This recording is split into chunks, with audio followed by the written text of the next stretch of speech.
ખબરોમાં બન્યા રહેવા માટે બેલ આઇકોન દબાવો અને એબીપી અસ્મિતાને સબસ્ક્રાઇબ કરો. વીજ કંપનીની બેદરકારીના કારણે છોટાઉદેપુર જિલ્લાના ખેડૂતોનો ઊભો પાક સુકાવાની તૈયારીમાં છે. છોટાઉદેપુર જિલ્લાના ઓળિયાંબા, નાલેજ, પીપલેજ, સીમલફળિયા, પાધરવાંટ, હરવાંટ, ભોપા સહિતના 20 જેટલા ગામને વીજ પુરવઠો ન મળતા ભારે મુશ્કેલીમાં મુકાયા છે. વિસ્તારમાં મોટાભાગે ખેડૂતોએ ડાંગર, કપાસ, તુવેરની ખેતી કરી. ચોમાસા બાદ હવે જ્યારે ઊભા પાકને સિંચાઈની જરૂર છે ત્યારે વીજળીના અભાવે પાક સુકાવા લાગ્યો છે. ખેડૂતોનો આરોપ છે કે અપૂરતી વીજળીની સમસ્યા વર્ષોથી છે. આ અંગે અનેક રજૂઆત કરવામાં આવી છતાં સમસ્યાનો કોઈ ઉકેલ નથી આવ્યો.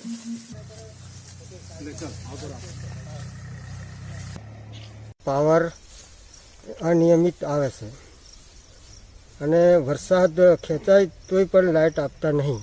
વારંવાર રજૂઆત કરવાથી અધિકારીઓ ફોન નહીં ઉપાડતા અને સાહેબને ત્રણ વાર આવેદનપત્ર પણ આપ્યા છે તોય આનો કોઈ નિરાકરણ આવતું નથી.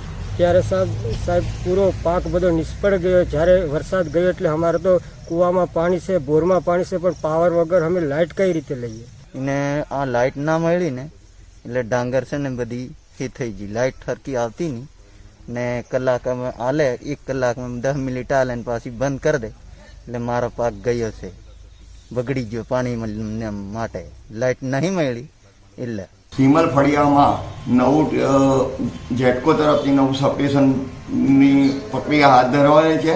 તેમજ મધ્ય ગુજરાત વીજ કંપની તરફથી જે બે ફીડરોનો જે પાવર વીજ સપ્લાય આવે છે એનું બી બાયફર્કેશનનું કામ ચાલુ છે અને ટૂંક સમયમાં એ કામ પૂર્ણ થશે. તેથી આ વિસ્તારના ખેડૂતોને વીજ કે વિષય બાબતમાં કોઈ બી જાતની ફરિયાદ રહેશે.